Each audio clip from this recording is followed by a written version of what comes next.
وَلَقَدْ يَسَّرْنَا الْقُرْآنَ لِلذِّكْرِ فَهَلْ مِن مُّدَّكِرٍ قال رسول الله صلى الله عليه وسلم: بلغوا عني ولو آية.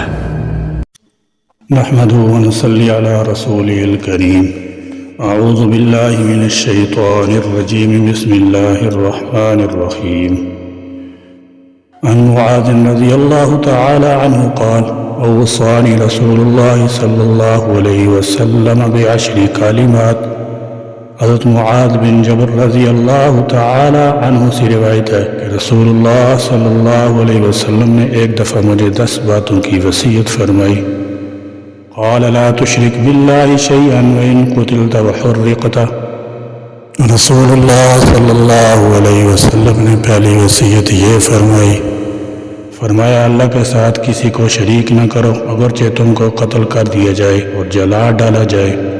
شرک سب گناہوں سے بڑا گناہ اور سب نافرمانی سے بڑی نافرمانی ہے جو اللہ تعالیٰ جل شانہ کو کسی حالت میں گوارا نہیں ہے. جناب نبی اکرم صلی اللہ علیہ وسلم اور دوسرے تمام انبیاء کرام علیہم السلام کی دعوت کا اولین نکتہ یہی رہا ہے کہ اللہ تعالیٰ جل شانہ کی وحدانیت کا اقرار کیا جائے اور اس کی ذات، صفات، اختیارات اور افعال میں کسی اور کو شریک نہ مانا جائے.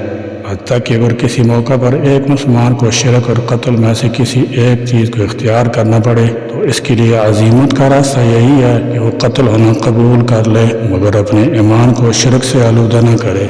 رسول اللہ صلی اللہ علیہ وسلم نے دوسری وصیت یہ فرمائی: لا تعقن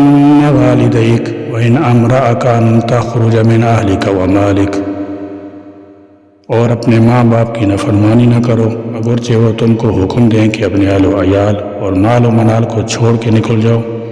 قرآن کریم اللہ رب العزت نے متعدد مقامات پر اپنی توحید اور بندگی کے ساتھ ماں باپ کی فرمانبرداری اور ان کے ساتھ اس نے سلوک کا حکم دیا ہے،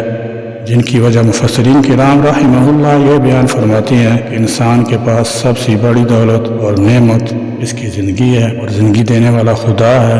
مگر انسان کے وجود اور زندگی کا ظاہری ذریعہ ماں باپ ہیں. اس لیے جس طرح اللہ تعالیٰ جل شان کا شکر گزار رہنا ضروری ہے، اسی طرح ماں باپ کی شکر گزاری بھی واجب اور حکم ماننا ضروری ہے. اور ماں باپ کا حق یہ ہے کہ جب تک وہ اللہ تعالیٰ جل شان ہو اور رسول صلی اللہ علیہ وسلم کے کسی واضح حکم کی خلاف ورزی کی بات نہ کریں، ان کے حکم کو ماننا شرعاً ضروری ہے. مطلب یہ ہے کہ اولاد کو چاہیے کہ ان کے سخت حکم اور ناگوار سے ناگوار حکم کو بھی مانے، ورنہ مسئلہ یہ ہے کہ ماں باپ کے ایسے سخت ناروا مطالبات کا پورا کرنا اولاد پر شرعاً واجب نہیں ہے. ہاں اگر رضاکارانہ طور پر اولاد ایسا کرے اور کسی دوسری کیس میں حق تلفی نہ ہو تو افضل ہے اور بڑی بلند بات ہے. رسول اللہ صلی اللہ علیہ وسلم نے تیسری وصیت یہ فرمائی: وَلَا تَتْرُكَنَّ صَلَاةً مَكْتُوبَةً مُتَعَمِّدًا فَإِنَّ مَنْ تَرَكَ صَلَاةً مَكْتُوبَةً مُتَعَمِّدًا فَقَدْ بَرِئَتْ مِنْهُ ذِمَّةُ اللَّهِ. اور کبھی ایک فرض نماز بھی قصداً نہ چھوڑو، کیونکہ جس نے ایک فرض نماز بھی قصداً چھوڑ دی اس کے لیے اللہ تعالیٰ کا عہد اور ذمہ نہیں رہا. ہر مسلمان مرد عورت پر دن رات میں 5 نمازیں فرض ہیں جن کو بلا عذر ترک کرنا گناہ کبیرہ ہے، اور اگر کوئی فرض نماز رہ گئی ہے تو جب تک اس کی قضا نہیں کرے گا اور توبہ استغفار نہیں کرے گا یہ گناہ معاف نہیں ہوگا. اس لیے ہر مسلمان کو نماز کی پابندی کرنی چاہیے. جو مسلمان نمازوں کی پابندی کرتا ہے اللہ تعالیٰ جل شانہ کی خصوصی رحمت کی نگرانی اور حفاظت میں آ جاتا ہے. اور جب کوئی شخص جان بوجھ کر فرض نماز ترک کرتا ہے تو یہ حفاظت اس سے اٹھ جاتی ہے. نماز کے متعلق آپ نے جو یہ ارشاد فرمایا کہ جس شخص نے ایک فرض نماز قصداً ترک کی اس کے لیے اللہ کا عہد ذمہ نہیں رہا، یہ ان حدیثوں میں سے ہے جن کی بنا پر حضرت امام شافعی رحمۃ اللہ علیہ اور بعض دوسرے حضرات رحمۃ اللہ علیہ نے تارک صلاۃ کے قتل کا فتویٰ دیا ہے. حضرت امام مالک اور حضرت امام ابو حنیفہ رحمۃ اللہ علیہ کا مسلک یہ ہے کہ حاکم اسلام اس کو جو سزا دینا مناسب سمجھے دے اور قید کرے. اللہ تعالیٰ کے عہد و ذمہ کی برات کی یہ بھی ایک صورت ہو سکتی ہے بہرحال اس میں شبہ نہیں ہے کہ عمدن فرض نماز چھوڑنے کی اسلام میں کوئی گنجائش نہیں، اور یہ گناہ اگر عین کفر نہیں تو کفر کے قریب ضرور ہے۔ رسول اللہ صلی اللہ علیہ وسلم نے چوتھی وصیت یہ فرمائی، وَلَا تَشْرَبَنَّ خَمْرًا فَإِنَّهُ رَأْسُ كُلِّ فَاحِشَةٍ، اور ہرگز کبھی شراب نہ پیو، کیونکہ شراب نوشی سارے فواحش کی جڑ بنیاد ہے، اس لیے اس کو ام الخبائث کہا گیا ہے۔ شراب کو قرآن کریم نے گندگی کہا ہے، اور جناب نبی اکرم صلی اللہ علیہ وسلم نے ام الخبائث قرار دیا ہے۔ شراب اسلام میں حرام ہے، اور شراب کی طرح ہر وہ چیز حرام ہے جو نشہ دیتی ہے۔ جناب نبی اکرم صلی اللہ علیہ وسلم نے ایک حدیث میں ارشاد فرمایا ہے کہ نشہ دینے والی ہر چیز حرام ہے، اور اس کا استعمال کبیرہ گناہ ہے، اس لیے ہر مسلمان کو چاہیے کہ وہ ایسی گندگی سے خود کو دور رکھے اور شراب سمیت نشہ والی کوئی چیز استعمال نہ کرے۔ رسول اللہ صلی اللہ علیہ وسلم نے پانچویں وصیت یہ فرمائی، وَإِيَّاكَ وَالْمَعْصِيَةَ فَإِنَّ بِالْمَعْصِيَةِ حَلَّ سَخَطُ اللَّهِ عَزَّ وَجَلَّ، اور ہر گناہ سے بچو، کیونکہ گناہوں کی وجہ سے اللہ تعالیٰ کا غصہ نازل ہوتا ہے۔ یہاں نافرمانی سے مراد کسی انسان کا وہ عمومی رویہ ہے جو وہ احکام الہی کے بارے میں اختیار کرتا ہے، کسی فریضے میں اچانک کوتاہی ہو گئی ہو یا کسی شرعی حکم پر عمل نہیں ہو سکا تو یہ گناہ کی بات ہے، اور اس کی تلافی اور معافی کی کوشش کرنی چاہیے۔ لیکن شرعی احکام کے بارے میں کسی کا عمومی طرز عمل ہی یہ ہو گیا ہے کہ نہ ماننے اور عمل نہ کرنے کا مزاج بن گیا، تو ایسا شخص نافرمان کہلاتا ہے اور اللہ تعالیٰ جل شان کی ناراضگی کا مستوجب قرار پاتا ہے۔ اس لیے ہم سب کو اپنے عمومی طرز عمل کا جائزہ لینا چاہیے، قرآن و سنت کے حکام اور ہدایات کے حوالے سے ہمارا رویہ کیا ہے، اور ایسے طرز عمل سے گریز کرنا چاہیے جس پر نافرمانی کا اطلاق ہو سکے۔ رسول اللہ صلی اللہ علیہ وسلم نے چھٹی وصیت یہ فرمائی،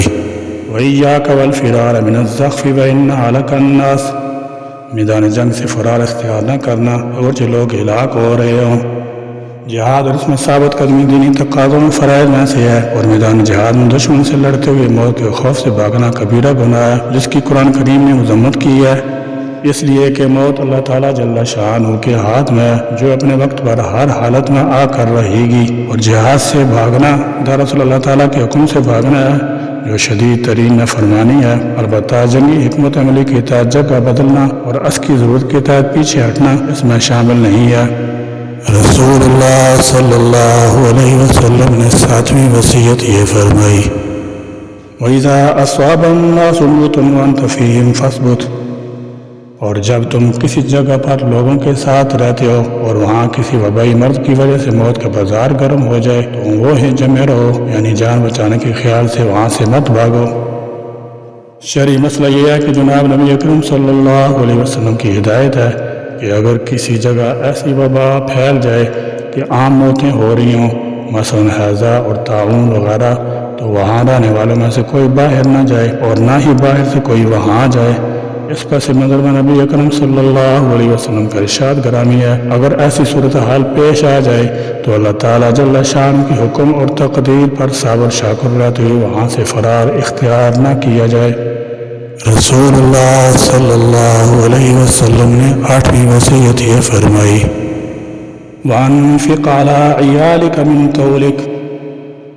اور اپنے اہل و عیال پر اپنی استطاعت اور حیثیت کے مطابق خرچ کرو، یعنی نہ بخل سے کام لو کہ پیسہ پاس ہوتے ہوئے ان کو تکلیف ہو، اور نہ خرچ کرنے میں اپنی حیثیت سے آگے بڑھو۔ گھر کے سربراہ اور اہل و عیال کی کفالت کی ذمہ داری ہے، اور بیوی بچوں اور زیر کفالت افراد کے اخراجات اس کے ذمہ ہیں، لیکن اس کے لیے ہدایت ہی ہے کہ اس کا خرچ مالی حیثیت کے مطابق ہو۔ اگر وہ اپنی حیثیت اور وسع سے کم خرچ کرتا ہے اور ضروریات فراہم نہیں کرتا، وہ بیوی بچوں کی یک تلفی کر رہا ہے، اور اگر بیوی بچے اس کی حیثیت اور طاقت سے زیادہ اس سے مطالبہ کرتے ہیں تو وہ اس کے ساتھ ناانصافی کر رہے ہیں۔ اسلام نے اس بارے میں حقیقت پسندی اور میانہ روی اختیار کرنے کا حکم دیا ہے۔ ہمارے ہاں عام طور پر اس سلسلے میں کوتاہی ہوتی ہے، جس سے خاندان اور معاشرت کے نظام میں بہت سی خرابیاں پیدا ہو گئی ہیں۔ اگر ہم سب اپنے طرز عمل پر نظر ثانی کرتے ہوئے اسلامی تعلیمات کے مطابق میانہ روی اور توازن اختیار کریں تو بے شمار مسائل سے خود بخود جان چھوٹ جائے گی۔ رسول اللہ صلی اللہ علیہ وسلم نے نویں وصیت یہ فرمائی، ولا ترفع عنهم اصواك عدبا، اور ادب دینے کے لیے ان پر حسب ضرورت و موقع سختی بھی کیا کرو، یعنی گھر کی سربراہ کی حیثیت سے اس کو گھر کے ماحول میں قائم لانا چاہیے تاکہ گھر کا نظام صحیح طریقے سے چلتا رہے، اور کوئی خرابی نظر آئے تو وہ اس کی اصلاح کر سکے۔ ضروری نہیں کہ ڈنڈا ہاتھ میں لے کر گھر والوں پر برساتا ہی رہے، اصل مقصد گھر کے نظام کا کنٹرول ہے اور اس کے ذریعے خرابیوں کی اصلاح ہے اور نظام کو صحیح طور پر چلانا ہے، جو حکمت و دانش و محبت اعتماد کی فضا میں زیادہ مؤثر طریقے سے قائم ہوتا ہے۔ اس سلسلے میں جناب نبی کریم صلی اللہ علیہ وسلم کی سنت مبارکہ یہ ہے کہ انہوں نے زندگی بھر کسی بیوی، بچے، حتیٰ کہ خادم پر بھی کبھی ہاتھ نہیں اٹھایا اور محبت و اعتماد کے ساتھ گھر کے نظام کو کنٹرول میں رکھا ہے۔ البتہ کبھی اشد مجبوری ہو اور اصلاح کے دیگر ذرائع ناکام ہو جائیں تو بقدر ضرورت ڈنڈے کے استعمال کی بھی گنجائش موجود ہے۔ حضور اکرم صلی اللہ علیہ وسلم کی اس جامع وصیت کے اس آخری حصے کا تعلق اولاد کی خبر گیری اور ان کی تعدیب و ترغیب سے ہے۔ رسول اللہ صلی اللہ علیہ وسلم نے 10ویں وصیت یہ فرمائی، وَأَخِفْهُمْ فِي اللَّهِ، اور ان کو اللہ سے ڈرایا بھی کرو، یعنی بیوی، بچوں اور زیر کفالت افراد کے بارے میں گھر کے سربراہ کی صرف یہ ذمہ داری نہیں ہے کہ وہ ان کو کھلائے پلائے اور ان کی ضروریات زندگی کی کفالت کرے، بلکہ یہ بھی اس کی ذمہ داری میں شامل ہے کہ ان کی دینی تعلیم، تربیت، اخلاق و عادات کی اصلاح اور ایمان و عقیدہ کی درستگی پختگی کا خیال رکھے،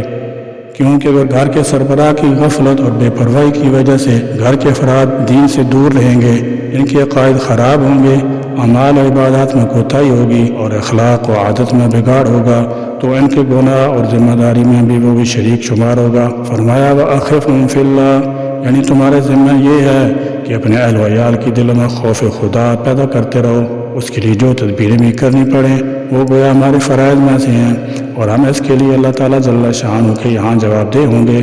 اس لیے اس طرف بھی خصوصی توجہ کی ضرورت ہے۔ اللہ تعالیٰ ہم سب کو جناب نبی اکرم صلی اللہ علیہ وسلم کی ان مبارک ہدایات پر عمل کی توفیق عطا فرمائے،